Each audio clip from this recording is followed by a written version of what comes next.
ishyirwaho akadomo irangira mu mboni za Trump nuko nguko abitekereza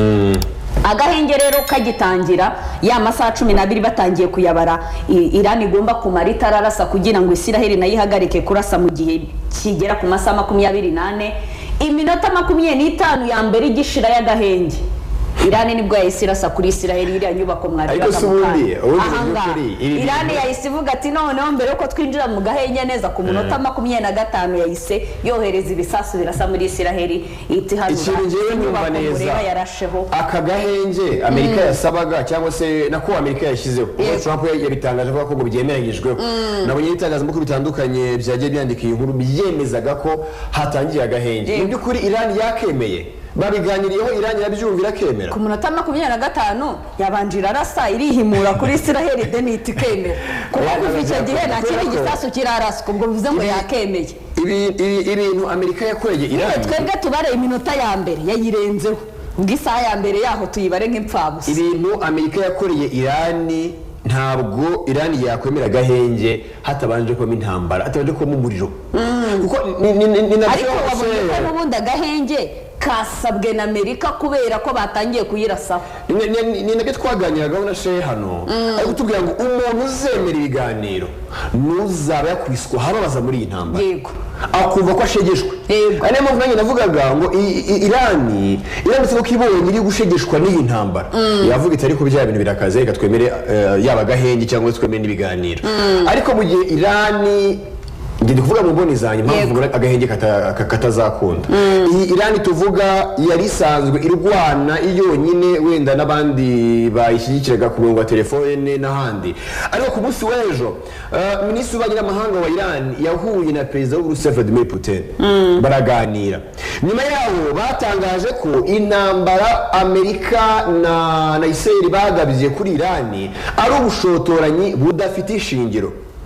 ndetse Putin yivugira ko ibyo by'intwaro za nuclear bitwaje ari urwitwazo rudafite ahantu na hamwe rubogamiye cyangwa se rudafite igishyigikira rwa rwitwazo wenda ngo bavuge ngo twabonye ko aha naha harimo arakorerwa izi ntwaro z'ubumara berekane n'ibimenyetso ibyo byose y'abayobozi bari kubyerekana gutya byerekana ko Uburusiya buri kumva neza Iran ndetse basoje bombi bavuga ko bagiye gufatanya mu guhangana n'umwanzi wabateye kandi bafite umwanzi umwe